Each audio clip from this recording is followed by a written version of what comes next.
we haven't really, because you're toying with people on this 657 PRC. I ain't toying with nobody. It's sitting there done waiting on the Rokstok to get here. This is the fucking mechanic that has 6 trucks that don't work.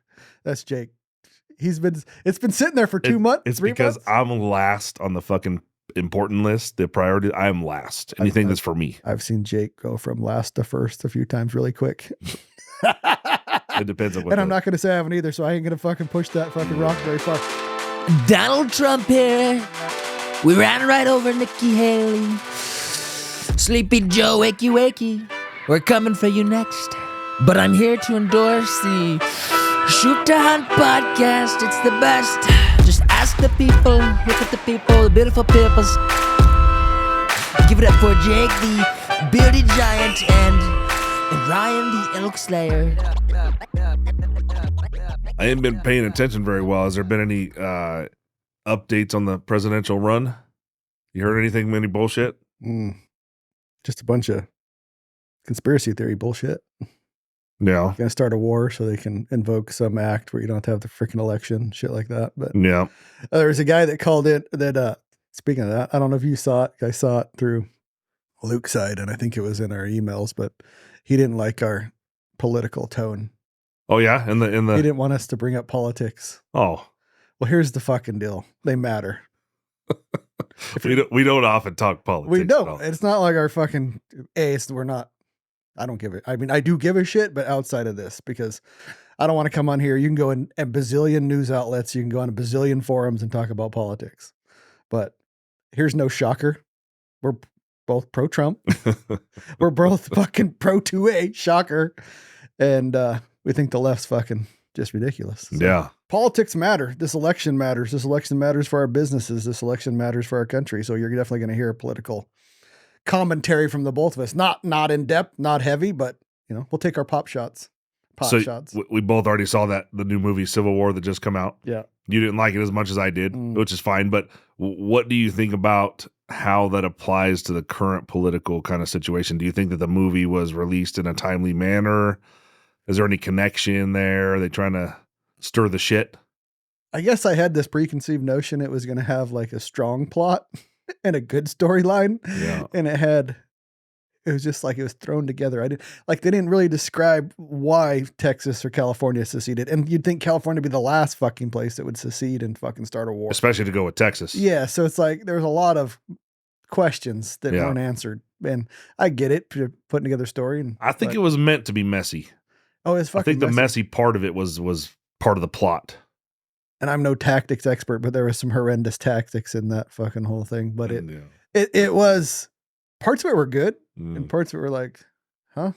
Your favorite character was the white dude with the AR with the red glasses. Oh yeah, I ordered me some red glasses. If he would have had Crocs on, it would have been all over. Dude, if he'd had Crocs on, they probably asked me to be in the movie. There you go.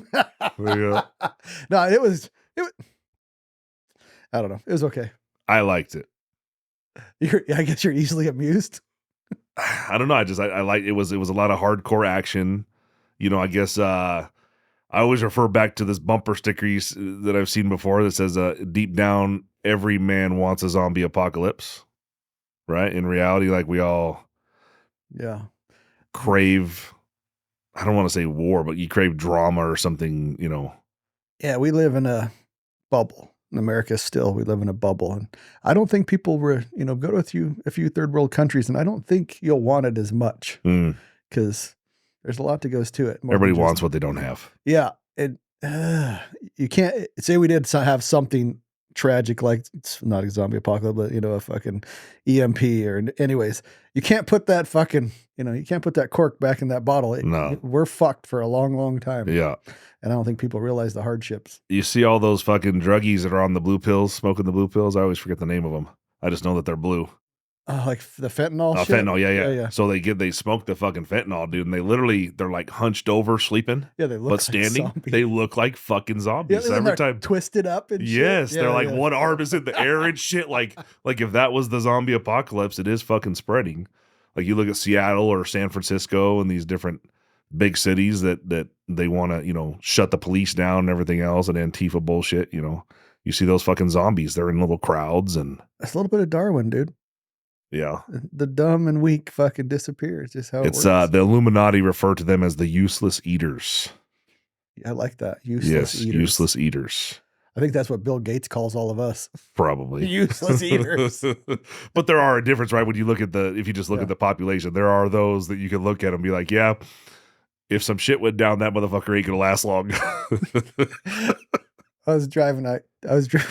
I was going hunting one time, and I'm not going to say who was with me, but we were driving down the road, and there's this lady. She had her arm out the window. She had a cigarette in her hand, and she was driving an old, like full side Ford Ranger. Remember the full size, like 70s? And dude, she was an enormous lady. She had like 30-inch arms. Damn. Like that's my goal. Dude, yeah, but not this kind of 30. She had like rolls and rolls and rolls. And the person riding with me looked over and he's like, well, we ain't got to worry about that bitch for long. There you go. Because she was on her way out. Yeah. Smoking. She had to weigh 4 bills. And he called them McDonald 30s. There you go. Wow. Yeah. Useless eaters. So useless eaters. Yeah. If you go back in, well, basically something about the New World Order and all that bullshit is about overpopulation a lot, right? Mm-hmm. So overpopulation, they're going to expose the use, and some people believe that COVID was part of that. Yeah. How many of the useless eaters would take the poke? You know, how quickly could we get rid of half the population if the earth needed it, that kind of thing? Or, yeah. It reminds me when we were hunting in the Selway, you brought up that movie with the robot. Yeah. Wally. Wally is badass. I don't watch cartoons that much. I'm like, dude, they have these little fucking ships and they carry around. Well, it doesn't start off that way, right? It starts off as just convenience, and it's like the Jetsons.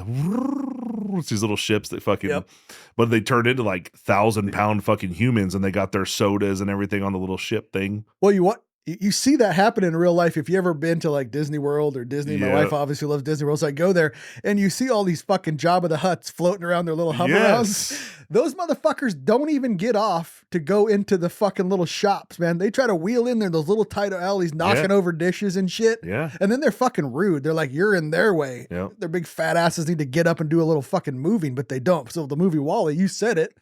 You fucking said it. So I go watch this and I'm like, this is fucking happening in real life. It is. But you got to tell a story. They're basically a robot. They fucked up Earth. They had to move up to these ships. Yes. And they all got these little hover rounds, kind of like these little fucking mobile scooters we have. It's a futuristic space cruise ship is what it is. They got the pools and the little events and everything for them to do. And they're also, the one, remember when the one dude fell out of his chair and he couldn't get back on? Yeah. Or something was like behind him and he couldn't fucking reach it. Yeah. And it's like a cruise ship almost in space. Yep. Yeah. I never heard of it. Jake brought it up and I was like, fuck, this is actually happening. Because you got to watch more movies. Damn, we really went off on a tangent on that shit. Anyways, when it put it in my mind, like going to Disney World, like I bet you if you go back to mid 80s, mid 90s, you wouldn't see all those scooters, those big fat people. They didn't get on them. And I'm not saying everybody there has, just being lazy as an excuse around the scooter. There's fucking legitimate reasons beyond there. But I would bet you the vast majority are just big fat fucks that don't want to move. There was just so I follow a couple accounts on Instagram and they just do these little movie clips. And one just popped up recently and it's some dad who raised his kids kind of, out in the woods, whatever. They did their thing. They exercised all the time and they ate off the land, all that good shit. And they actually have to come out to take one of them to the doctor. And they go into the doctor's office. And of course, you know what most doctor's office waiting rooms look like. Yep. It's all those people. Yep. So they walk in there and the kids look around. They look at their dad and they're like, what is wrong with everybody? They're so fat. And you look at them and there's all these skinny, they don't have much food. They're they're working for themselves, working the land, whatever. And then you look around and they're like, wow. What show is that? It was I don't know what the movie was, but this channel on Instagram, it just shows you these little movie clips. It's got that Morton dude in it, or the guy that's in, have you ever seen Hidalgo? Yes, it does have him. I've seen that. Yes. I've seen that. Yes. Clip before. Yeah. Yeah. So it popped up there and I'm thinking, fuck, man. It's the truth. It is. He has another one where he's talking about the Bill of Rights and Constitution.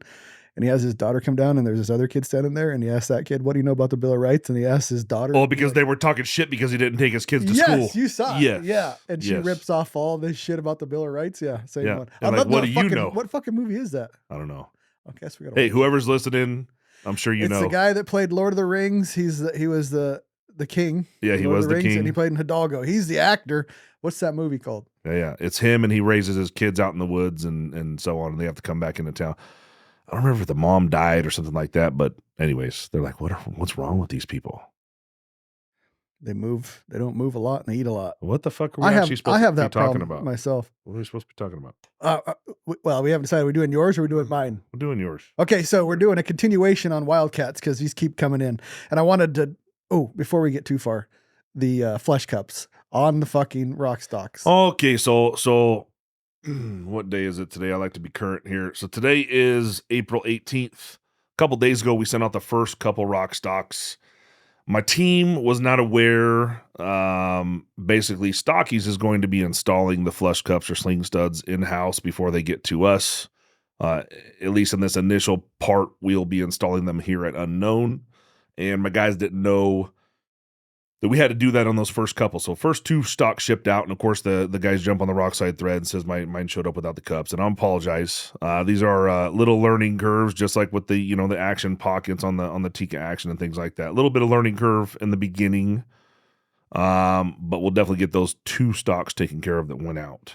What's funny to me is I was sitting in there yesterday and I was like, all of them had flesh cups, but yeah. So when I saw this post, I was like, oh, they probably just few squirted out. Yeah, I mean, to be honest with you, anything new, so we've never done stocks before, and especially even doing the process we are with Stocky's, we're doing some of the work, Stocky's is doing some of the work, and so on. So it's a little bit of learning in the beginning, but we're all dialed in. Man, I will say that I don't think we've talked about it, but we have one on the table. The biggest holdup was the grip, the grip texture, molded in grip texture, and man, if I don't say so myself, we fucking nailed it. It was worth the wait. Hey, the grip texture was worth the wait, but also at the same time, we kind of sat on our hands a little bit trying to decide for a couple weeks, and that kind of fucked up this initial lead time for the first group of orders. Yeah, full transparency, in my opinion, it needs the grips. Yes. It makes it a better stock. And molded in is better. Oh, fuck yes. Because we tried, we're kind of going back and forth, and we tried the Cerakote grip, and it's okay. It's just, it's going to wear off eventually. Well, I mean, we sprayed that new Cerakote grip on there and let it have its air cure time, and we could still scrape it off with something hard. And of course, you're not rubbing a fucking back end of a knife on the side of your stock for the most part, but we wanted something that was going to be as durable as possible, and this is as durable as you can get having molded in. Mm-hmm. Yeah. Yeah, I was a little... You know me, I'm glass half full, but I was glass half empty on this bitch. You were. And when it showed up, because it has a little two-tonedness to it, and I was thinking, damn, people are going to bitch, but it looks really fucking good. So there's a lot of questions about Cerakote that are coming in since the beginning for the Rokstok, what's included, what's not. So we did an initial set of, and we're calling them exposed carbon. So both of these patterns I'm going to talk about are both exposed carbon, but the first one is a heavy sponge pattern with exposed carbon. So we go ahead and put some tear strips of high temp decal on the carbon itself. Then we lay down this heavy sponge pattern on top of that. And those are in the product descriptions on the website, and they have names. There's 4 different names. One of them's like Untamed Backcountry. Then there's like 3 other names for these sponge patterns. That was the first option that you had to go after, and all you got to do is purchase the 2 to 3 color version of the Cerakote. So that's a hair bit more money than a single color, of course, but they're very nice patterns. Like I said, they all have names. The second option for a pattern is going to be called Scattered and Splattered. I just got done taking the pictures. There are 6 different palettes. So for those of you that are watching on YouTube, you may or may not be able to see that on the table, but I'll hold these up here. So Scattered and Splattered, we've been posting some rifles with this pattern. But we have these 2 colors. These 2 colors. Jiminy Christmas. Yep. And then this is the popular one that we've been doing. Bird shit. This is on that giveaway rifle. And then, of course, the Rockside green. Yeah. The bird shit green looks so much better than you think it does. Yes. So 6 color palettes of the Scattered and Splattered pattern. Well, we were going to call it bird shit for a minute, but... Yeah, it sounds shitty. It's not really a seller. So Scattered and Splattered, that comes from those of you who don't know, Larry the Cable Guy, in one of his stand-up skits, he talks about Waffle House. And you go into Waffle House, and when you order your hash browns, you can get your hash browns covered and smothered. He goes, well, I get my hash browns covered and smothered, but it comes out scattered and splattered. So that's where that came from. Technically, it would be bird shit would be fitting. Yes, it did. Yeah. But the scattered and splattered to be a little bit cooler. So again, now this is actually a full pattern because it has to be stenciled off. So this would be the more expensive version of your Cerakote, which in all reality only puts the stock at $790. If you compare this option to any other stock on the market, then it comes with an included rail. We're still cheap. Mm-hmm. So you can get a full, let's call it a $400 Cerakote job, and the stock is still $790. But scattered and splattered, full stenciled pattern, 6 different color combos. I just took the pictures of those test plates that will also have exposed carbon, and I'm going to get those added to the products here pretty quickly. Talk a little bit about, keeps getting brought up in the thread, and I keep getting PMs. People like, well, I might just ditch my Cerakote just so I can get it quicker, but that's not necessarily the case. So I have one full-time Cerakote guy who is completely assigned to just Rokstoks. So regardless of the Cerakote lead time in the shop, one guy is responsible for all Rokstoks. That's all he does all day, every day. So I actually just took another picture. There was about 15 of them lined up on the fence that I built that stock rack for. Mm-hmm. If you do have any questions, his name is Michael. And if you want to know, well, I don't want to tell you to call in and ask where your stock is, but once the stock has arrived in the building, he's the guy that has the up-to-date information. Yeah, and there's so many stocks that can be shipped out in the next 2 to 3 weeks. So. Oh, yeah. If I just talked to Jessica last night, she's kicking ass. They have something like 80 stocks right now that are in the process, whether it be at the beginning of the process or the end of the process. She shipped us 10 day before yesterday, and she's shipping 20 more tomorrow. So we're sticking with that kind of 30 a week situation. And in that initial order, I believe we were just under 300 stocks sold. So if you guys put that into perspective, from the first stocks that just shipped, that was a total of 10 weeks. Mm-hmm. It's 10 weeks because we can do 30 to 40 stocks a week, and she's about 30. So it would take 10 weeks to fill that entire first order. You're looking at mid-June. It's going to be pretty caught up. Oh, yeah. And the goal here is to have them in stock.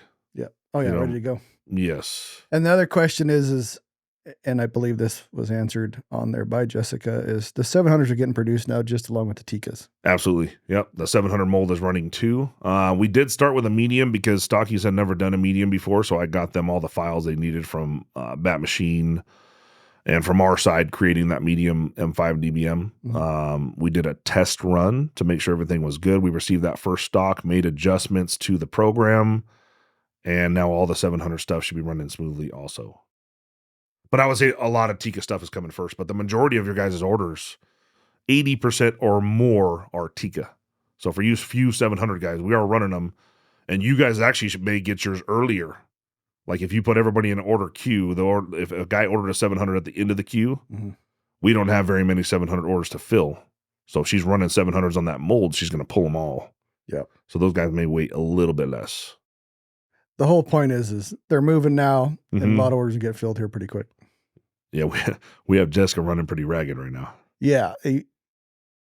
Jessica is working overtime, busting out stocks on her own when all her people leave, doing fit and finish, doing QC. So appreciate it, Jessica. Yes, ma'am. Like I said, this is a continuation of Wildcats, but I wanted to bring this up because all of the draws are coming out. We got fucked in Montana and nobody drew. So that's me, Jake, and Tanya, and pretty much everybody I know. Nobody drew. Who went with zeros? Put Tanya with zeros, and me and you both had 1. Yeah. So whether it was a 0 or 1, it was a miss. Yeah. Actually, that's not true. Shane Nelson drew, but he had 2 points. Yeah. So now it's like Montana's coming out, Colorado's coming out, New Mexico's coming out. So it's like I get all these texts from people. My kid, my son, my small wife, drew such and such tag for this one particular one today was Oryx, but I got like 2 about elk. Would a 6 Creedmoor be, or 6.5 PRC be good for these elk? And I'm like, hell yeah. I don't know how to explain it any better. A 6 Creedmoor with a 108 ELDM, and I'll just put it, I'll put what most people are comfortable with shooting to 600, and most people actually suck at shooting at 600 yards. A 108 ELDM on an elk, Oryx, moose, whatever you want to shoot at in North America is going to be perfectly fine. Not only for the kid, but probably for your ass too, because recoil matters. And this is, I'm telling you, listen to the podcast. I've come from big 338s, big 300s. a 6.5 PRC, a 6.5 saum improved, a 6U, obviously a 6UM. I mean, if you 6.57 PRC, 6.57 PRC, all that shit's going to work with less recoil. That elk will die. You put it in the front, you put it in his chest, he's going to die. Mm-hmm. An Oryx, the one that this guy's really worried about an Oryx. And I'm like, I don't know nothing about an Oryx, but I go look it up and I was like, well, it's fucking, it's elk size. It's going to put it in the chest. It's going to die. So it's a 108 LDM does a lot of damage. Enhance your shooting experience with STOCKY'S stocks. Are you tired of struggling with mediocre rifle stocks that hinder your performance? Imagine having a high-quality rifle stock that not only enhances your accuracy, but also provides superior strength in a lightweight build. STOCKY'S stocks offers a wide range of premium rifle stocks manufactured with hand layup carbon fiber construction, a patented carbon fiber AccuBlock, and multiple finish options. Whether you're a long-range shooter or a hunting enthusiast, our stocks are perfect for you. Experience unmatched precision and durability with STOCKY'S stocks. We provide stock installation instructions, technical support, and guidance to help you choose the right stock for your rifle. Upgrade your shooting game today with STOCKY'S stocks. I'm still, I've seen the proof with my own eyes, but I don't know that I would still roll with the 6 mil guys. I think I'd probably choose a 6.5 over a 6 just because, again, the recoil is not that much and I'm a big guy. So handling a 6.5, whatever it might be, is not very difficult. One more season, you'll be hooked. Maybe. But I'll say this, a 6.5, anything with a 147 ELDM is the same statement you just made. Oh, absolutely. I've actually seen probably in the last 3 to 4 years, seen more animals die with a 147 than any other bullet.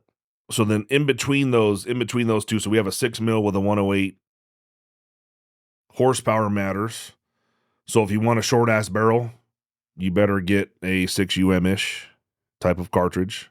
If a 26-inch barrel is okay with you, then a 6 Creedmoor would be fine.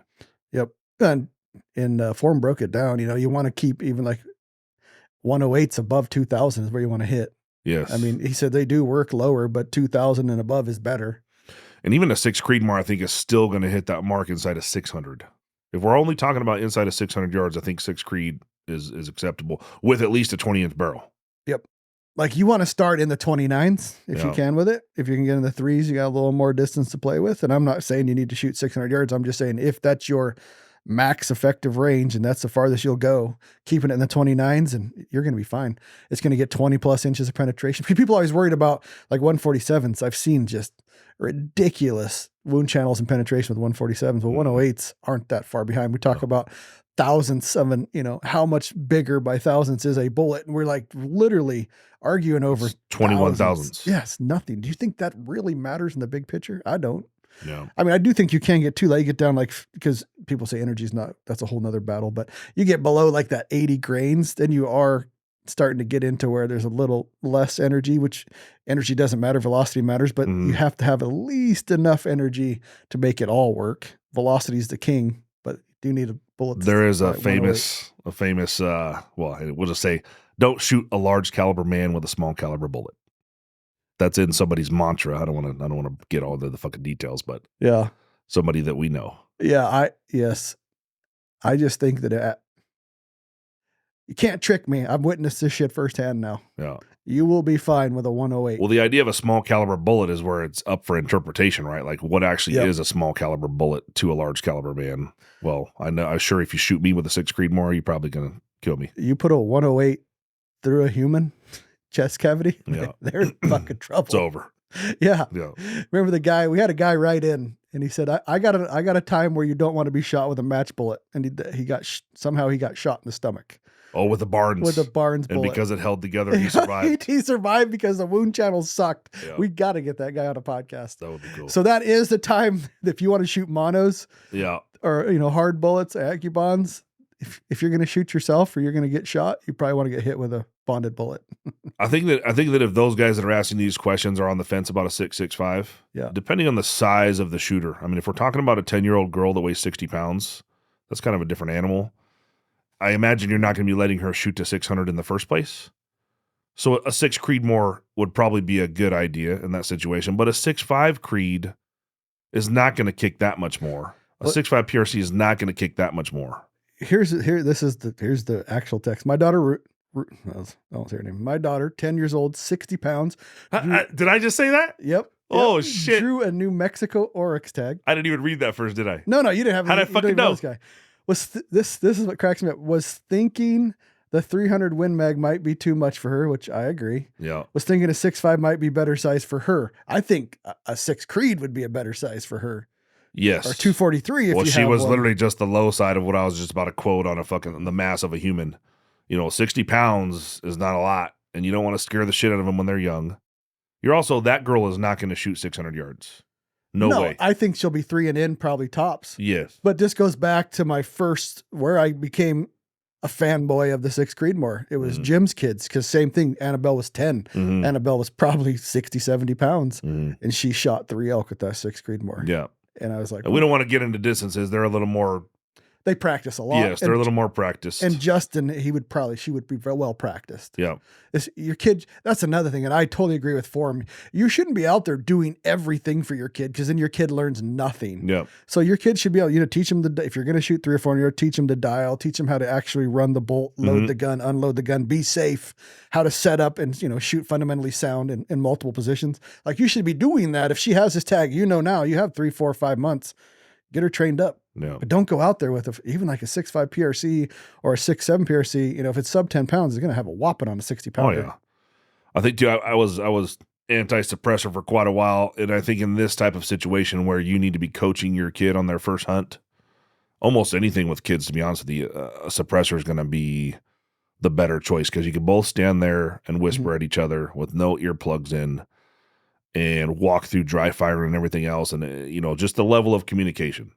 Yeah. Like I tell joke all the time, suppressors saved my marriage, because bear hunting, you have to talk a lot, because bears move a lot, even on baits. They like turn and they'll move. And literally my wife values her hearing, which I didn't, unfortunately, as a kid. So I'm partly deaf, but she'll have plugs on and then plug, the headphone over the top. She'll have the in-ears and the over-the-ears. And like the frickin' whatever those popular ones we use. Can't think of the name of them. Anyway, so she'll Soren, yeah, and they're really good. And she'll have them turned on, but she can't hear me. Then she'll be like, "What?" Well, suppressors are pretty much taking all that away, so we can talk back and forth comfortably. The other thing, hunting with kids, if you're going to hunt something that moves around, whether it be bear or rutting deer or something like this, you don't want to be messing with a kestrel and a rangefinder and binoculars and all that shit in between.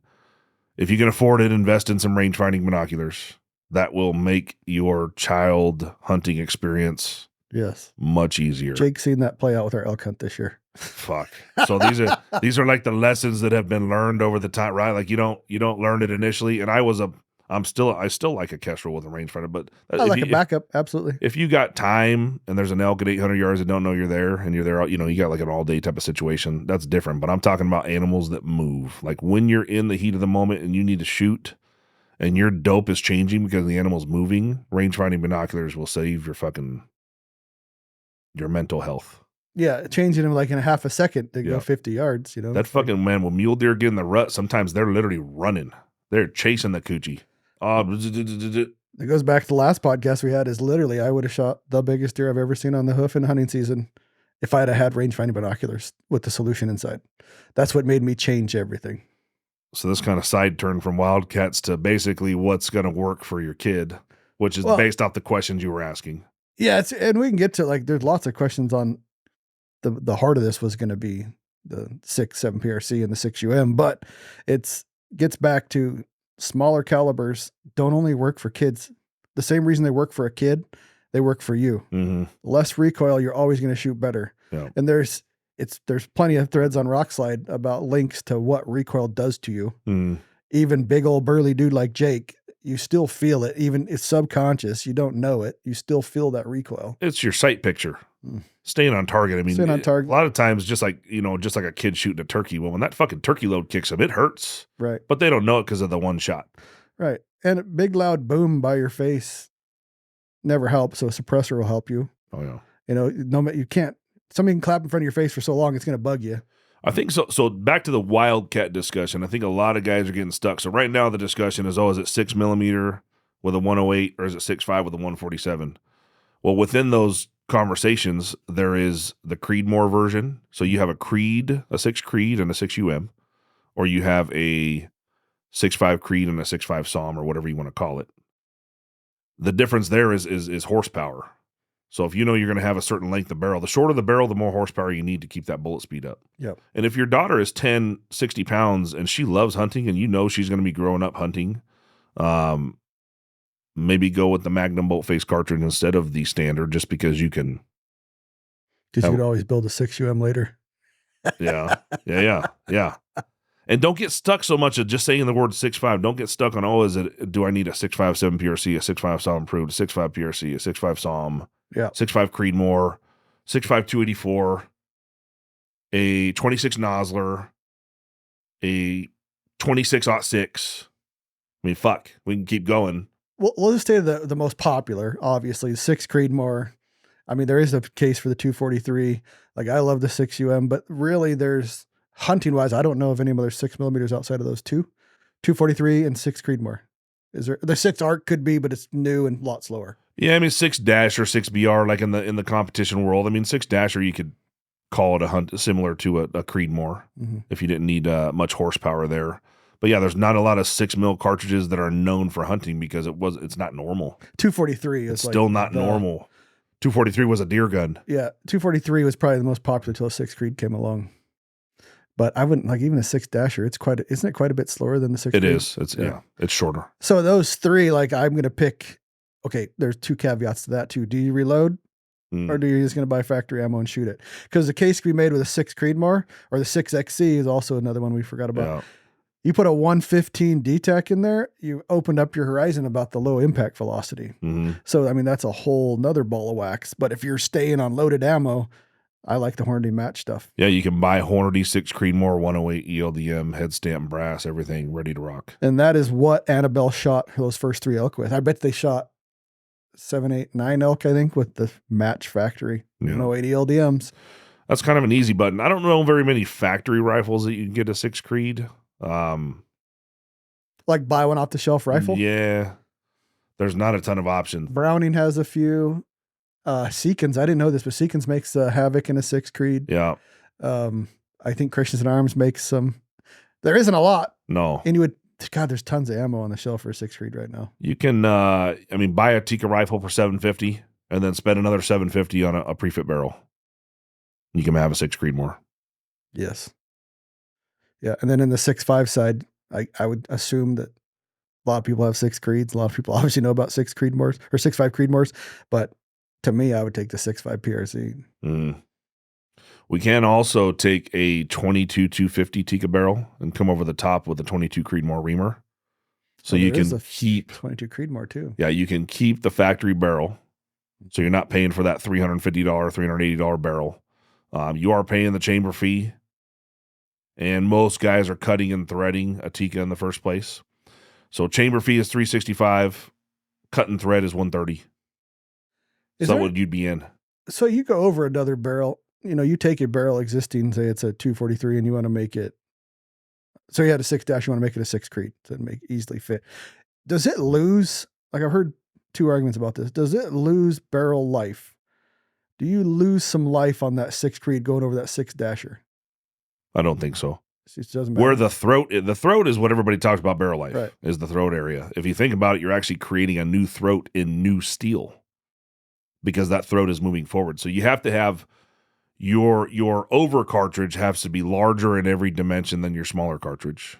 So some can't go over some. Like you can't take a 6.5 PRC and go over a 6.5 Saum because the body taper is much wider on the Saum. Too wider. Yeah. So, but you can take a 22 Creed case and go over a 22 250, which is what we're talking about here. And there's no barrel life concern different. No, I mean, it's literally you're cutting into a new part of the barrel is what you're cutting into. It's no different than people talking about bumping a chamber forward. They'll cut off the back end of the barrel, move everything, reuse the same barrel that's had 3,000 rounds down the tube, but they're remaking the chamber throat area. Gotcha. So there's no, I'm surprised more people don't do that. Yeah. Well, it's Forum that brought up this whole 22 Creed over the 22 250 thing. I guess it was popular. Yeah, we got to add that. I always forget, like I am, as much as I love shooting a 223, don't think about it much as the hunting side, which I should. That 22 Creed, I don't know if you saw the pictures of Dione's buddy's buck, the 22 Creed. Uh-huh. I can't remember the distance, but it was pretty nasty. It was probably 80 ELDM or 88. It was probably ELDM. It could have Yeah. been a 77 TMK. I don't know. Yeah. I don't know, but it was freaking nasty. So it definitely, in the equation, in the recoil, would be pretty nominal on that. Yeah. If it was a deer-only gun, deer or smaller, deer, antelope, whatever, you can get away with 22. Oh, I just heard form groan all over in Montana. Why? Because the fuck you said it was a deer only gun. Let's in full transparency, like there's a huge 223 thread on Rockslide, but I have never, make sure these are true words, I have never shot any big game animal at 223. Probably never will. And I haven't, and I never will either. I don't 22 Creedmoor is an interesting conversation because the reason I don't want to shoot anything at 223 is I don't want to limit myself to 400 and in. Yeah. And you start running the specs, and I know Forum is shot farther than that, but I'm not going to do that. But We could run numbers on a 22 Creed with an 80 ELDM and see what like a 20-inch barrel. Well, maybe when we go do deer in Montana and we get those extra doe tags, maybe we could fuck around with that. Yes. Maybe we could even build an AR-10 in a 22 Creedmoor. Yeah. Why not? I've been wanting to build an AR-10. It'd fucking murk deer with a 22 Creedmoor and AR-10. Suppressed. Yep. Yeah. Anyways, I probably won't on the 223 side, but the 22 Creed may push that out a little farther. Have to run the numbers on that. I should have been more prepared for this, Jake. Hey, these are interesting conversations to bring shit They up. are, because I think that a 22 Creedmoor has legs, low recoil, very fast. Yeah. Now let's step it up a little bit. We still need to build a 22 UM. 300 round barrel You life. talk about a fucking, I bet you could get 5. 3 fucking, that's a flyer breathing dragon. Yeah. But we ordered the reamer, so. Or wait, Ace needs to fucking produce some 223 barrels. Yeah. We're eating too many Ace barrels at this point. They're working on keeping up. Yeah, you guys have made them busy. Yeah. Well, then on the 6.5 side, we haven't really, because you're toying with people on this 6.57 PRC. I ain't toying with nobody. It's sitting there done waiting on the Rokstock to get here. This is the fucking mechanic that has 6 trucks that don't work. That's Jake. It's been sitting there for 2 months. It's 3 because months. I'm last on the fucking important list, the priority. I am last. Anything that's for me. I've seen Jake go from last to first a few times really quick. It depends on what. And I'm not going to say I haven't either, so I ain't going to fucking push that fucking rock very far. Yeah. But Jake has it sitting there. We will get information on it. Win, Jake. So Jessica, we did that first medium stock that we tested everything on. Well, mine's next for that build. So it's going to be on a Vesper medium. It's a medium. Vesper medium. Yeah. Yeah. I'm still on the Vesper. I know there's a lot of Tika shit going on, a lot of Tika guys, but I still think the Vesper is the most high-end quality hunting action you can get. So I'm gonna stick with that one. I won't argue with you. It's probably the best 700 action made. Yes. I'll leave it at that. That's all. That's all that matters. Do you have any estimates on what you're gonna shoot? You're gonna shoot a 147 or 156? I'm gonna do the 147, but because Jessica's 6.5 Saum improved is already shooting the 156, it already has a few deaths under its belt, including a 1-shot kill on an elk at whatever it was, 780, something like that. Mm-hmm. I'd like to see what the 147 does in comparison. I know it's not going to be equal numbers to compare speed wise. A 20-inch barrel? Yes. So you're probably going to be 31 or better, huh? Oh, I'm looking. 31 seems to be my magic number. My 300 run was 31 with a 215. My 33 XC was 31 with a 300. The other one was the 6.5 Salmon Peru was 3050, right? It's 3050 with a 156. So 3100 seems to be where we try to end up here.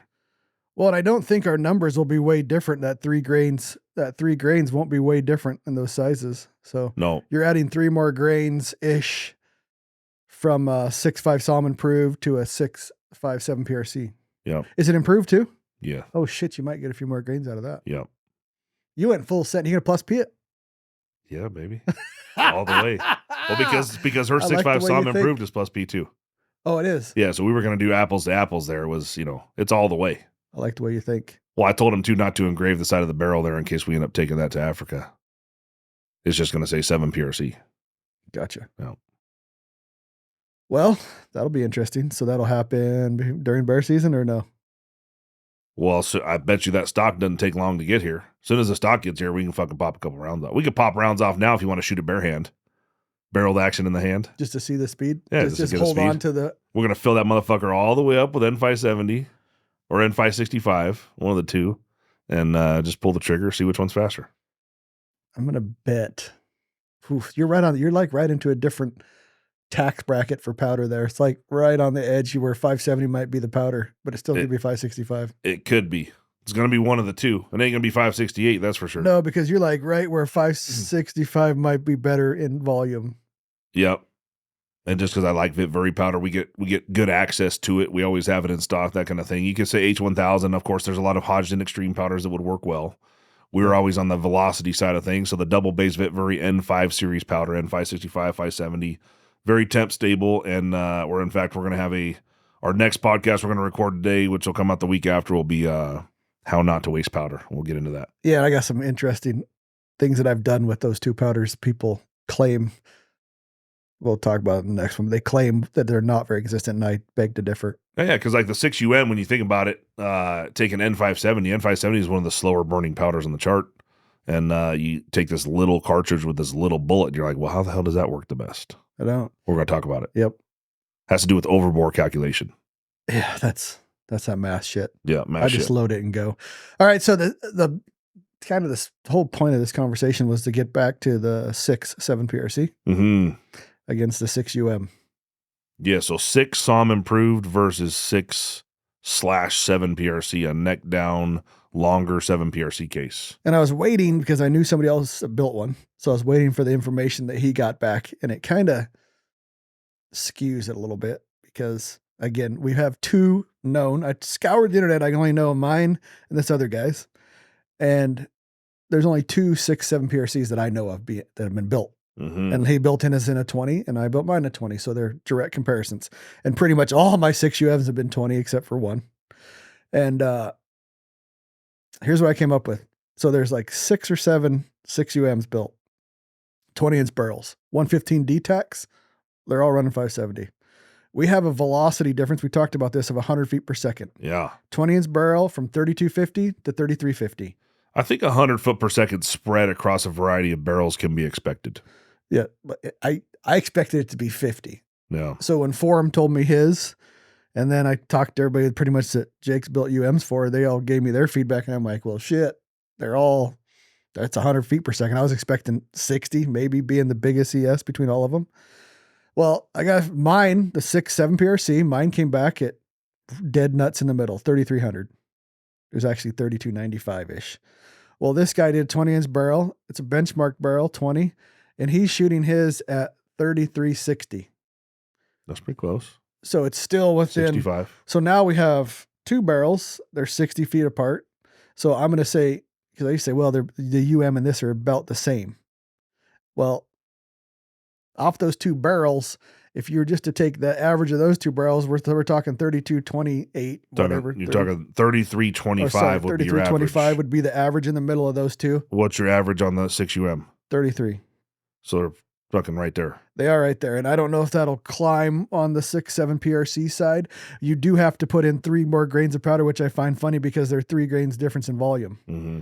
So where I'm putting in 69 grains of 570, where I'm putting 66 grains in the 6UM. Generally, 570 likes a full case. So if you have 3 more grains of capacity, it's going to like 3 grains more. It does, and it sits right in there. And the funny thing is I don't know why the DTAC loves it, but you put it 60 off just like you do in the UM, and the group seem to be great. Really? It's just weird how that works. But so basically, for 3 more grains of powder, you're getting off of 6 barrels versus 2 barrels. It looks like you're getting 25 feet per second.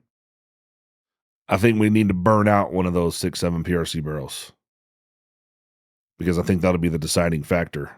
So I took only a 1 UM. This is again the stuff that we're just kind of guessing off of 1. I took it to 730 rounds, and it was rough, 730 rounds. And it did start to really not like grouping at the end. That's a lot of rounds It is. You for think the about it. average hunter. We all talk about burning out barrels and shooting Yeah. and whatnot, but 700 rounds on a hunting rifle should last the rest of your life. And I think it'd be 800 if I was nice to it. Yeah. And it was, that particular barrel was also, we talked about this a little bit. It was the benchmark that was cryoed. I don't know if that helps or not. It's interesting to know if it did. The Yeah. Well, it's interesting to know too that if you get a fluted barrel from Benchmark, it is cryo treated after too. It's a before and after thing. Have you ever seen any long-term studies on any of that shit? It's kind of like the 40D mod or whatever called from Bartline. I don't think I got that right, but yeah, like just like the guys that think nitriding a barrel is going to make it last longer. I didn't see that to be true on a 300 Ultra. Yeah. Whaley did one of those and it for me, and it was still in that 800 to 900 rounds went to shit, which is weird because you take that 6UM overbore, it's definitely more overboard than the 300 Ultra, and it was 100 rounds less ish. Yeah. So again, we're going back to most people, less than 1% of people burn out barrels, and most of those guys are comp shooters. Your 6.7 PRC is also not an improved shoulder. Nope, it's just standard. So we talked a little bit about the fact that the powder column is a little longer and a little skinnier, less sharp of a shoulder angle may promote longer barrel life. Yeah. The highlight of the Ackley improved is brass life doesn't stretch, doesn't grow really after that. And be interested to know how much the case will grow in the 6.7 PRC. Be interesting to know if it does give you an extra 100 or 200. I don't imagine it'll be 200 rounds, probably 100 rounds more. Yeah. So say it's true. And again, we're going off a 1 UM barrel that's burnt up.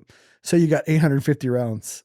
That's fucking a lot of rounds. It is. It's plenty for most people. Oh yeah. It's more than plenty. It's lifetimes. So that's where we're at with that. If Jake, we'd have a lot cooler info if Jake would get off his ass with the 6.57 PRC. Dude, as soon as the stock gets here, we can bolt it right in. I don't even got to paint it. We'll just put it together. So the question is on the 6UM and 6.7 PRC is pros and cons. Obviously the 6.5, the 6.5, or sorry, the 6, we're having too many numbers here. The 6.7 PRC brass availability. It's probably 7 PRC brass will always be more available than 6.5 saum brass. Yep. And it is a harder neck down problem. You have to do it in 3 steps. Yep. We did lose a few. Even after we got it all figured out, we lost probably 3 or 4 fucking cases. Yep. This is the clincher is, unless we just did it ass backwards, but doing a little research, it seems like this, you still have to fire form that case because our hole was all over the map when we necked it down. And I'm talking up to 12 thousandths difference in neck in measurement. So you still got to fire form it. So it's no different in that aspect in the 6UM. So to me, to gain that 25 feet per second, the biggest plus is the brass availability. So, which we do have 6UM brass coming. Well, that was going to be my kicker is we will have. Hopefully has a 6 mil neck. I think we got him pretty fired up about it. I have faith in that guy. Yeah. Greg's a good dude. Greg, if you're listening, we're counting on you, bud. Because then it gives me because say we got, I don't know what we're going to do. Say we got 40,000 pieces, 18,000. So we did 2 days and we got 36,000 pieces. Yeah. That should pretty much shore up that supply for a full year on how many UMs are out there at the moment, but it'll probably spark a little more interest into building more. So if we could get a day or 2 every year, we'd be set. I think that if this 6.5 7 PRC works pretty well, that's worth, like they just did that 7/6.5 PRC Wheeling for Alex Wheeler. It would probably be worth having 6.5 7 PRC brass, headstand brass. Yeah. And it could be popular. Another thing though, when you're breaking that down, it's easier to neck down. Probably do it in 1 step. Yeah. Cause that's the funny thing. I can take 6.5 saum brass, one step down right into a 6UM. It's still another hour and a half of reloading, but that step down to 6.5, you probably do it in 1. If we can get actual formed brass in a 6.5 7 if we don't improve the shoulder. It can be ready to load out of the box. So that would be probably very interesting to see the speeds out of that. Yeah. 147 is going to send it. Yeah. Like we've been a little slower than projected out of quick load on all these, but I'd still imagine that with the plus P side of it, probably, well, if the case volume will take it, like 3150. Anywhere over 3 is going to be good. That's what you got to remember. All these guys that are, you're toying over the minutia of 100 feet per second here and there. Once you get up around the 3,000 foot per second mark, that 100 feet per second plus or minus is not making a huge difference. 2,900 to 3,100 is probably the sweet spot where you're trying to get, but the 25 or 50 here and there, it really doesn't matter. The elk don't fucking care. No, not with the turret and the laser rangefinder. Just don't matter. Yeah. Now, what you could tell yourself is, well, if you have all these options to go faster with your round because you're an improved shoulder or your plus P, you do have the opportunity to come down to a lower node, a lower accuracy node, which would be easier on the barrel, easier on the brass, all that good shit, and still be around that 3,000 foot per second mark. Yeah, that's the one thing we didn't do with like the 6.7 PRC. We should have took like 560 or H1000 or 555, something a little faster. Yeah. A little faster than 570. Retumbo ran that 6.7 PRC really well. It wasn't as fast as 570, but it was much faster than I thought it was going to be. Mm-hmm. The 565, no go. It was really slow, hit pressure fast. Yeah. We did, was it 4831 shortcut? It hit pressure too fast. I mean, you're way overboard there. Yeah. But it is interesting, being up at Nick's and just loading it and then firing the group. Mm-hmm. It's that 6.7 PRC, speaking of aces and barrel and UM's fucking building quality, we did 12 rounds, and you got to believe me because I didn't fucking take a picture of it. I should have. We did 12 fucking rounds, 3-shot load dev. So 4 different powders, all within an inch dot. Oh, shit. All stayed within a little inch. I mean, I'm not going to say somewhere on the outskirts cutting the line on that. This is the 6.7 PRC? Yeah. That you decided to just get rid of immediately? Sitting there. What the fuck? It's for sale. If somebody wants to buy it. What the fuck? Dude, it put all 12. I know. And you don't got to sell it to me. You're already telling me. Why are you getting rid of it? 1-inch circle. Why you do that shit? Because it ain't a 6UM. Man. Hey, you got to stay loyal. It's fucking causing me. Well, I'm not going to say it's causing me because I probably ain't loading it, but there's 3 more grains of powder for nothing. Oh. So you're worried about the cost of the 3 grains of powder. Yeah, my old self just kicked my new self right in the ass. Dude. Because it's like, bitch, you built fucking 338 Terminators, 300 Terminators with fucking 33 XCs, 119 fucking grains of powder. Yep. And you're going to whine about fucking 3 measly fucking grains of powder. Especially from a rifle that's putting all those different loads in an inch group. Dude, I mean, an inch. Like, I'm talking, it's probably 1.1 inch group, but it was totally different powders. Yeah. So somebody could buy that right now for a low, low fee. Get a hold of me. Always fucking wheeling and dealing. It's on an ace barrel, 20 inches. Yeah. Oh, that's another thing that you can't say is necessarily true or not, but when we had Mark on, that 6 Ballard, slow, fast, it seems to be right in the mix. As many rifles have we built to this point with ace barrels, which has the 6 Ballard rifling as opposed to the 5R, everything fucking hammers. Dude, the fucking aces hammer. Yes. And I'm not saying that because you're sitting here and you fucking sell them. Yeah. I wouldn't lie for anybody, but actually the fucking 3 that I've had built fucking hammer. Yes. And it's been, but it has been everyone. There hasn't been exceptions to the rule or anything. Well, I asked Nick, and Nick is as frank as can be, does load dev for Jake. And he said, no, they're fan. You're great. Fantastic. No. So Nick's a man of many words. No, Nick. He's actually the load developer. He won't come on and do a podcast. It's not because he doesn't want to share his process. It's because basically he thinks people are not going to believe that it works so well for I don't want to say the small amount of work because he does work hard, but well, you get guns that are problem childs. Yep. But you get quality guns that aren't. And his process, you haven't had any returns with this process, have you? No. Because they fucking I actually put on my list of notes for the next podcast here is really load development, bottom line, is the quickest way to get to your rifle's desired load. I mean, it doesn't really matter how the fuck you get there. If you get to a load that shoots well, you did your job. The biggest thing left out is shoot that fucking load at distance. Yes, always at distance. Yes. Yeah. Because the fucking 100-yard group can straight lie to you. It does often. Mm-hmm. Yeah, lying bitch. Well, we have we already had our fucking hour because Jake talks a lot. Damn, that was fast. Oh shit. These fucking names. Is he all over it? Oh, my fucking phone just blanked out on me. The My ring. turn. All right. Colin Bankowski. Colin Bankowski. Bankowski. We love the Polish. Get a hold of us.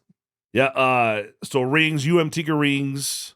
You can actually find those on Midway USA now, along with the Premier rings. We did just add 1-inch scope tube diameter to the Tikka ring line.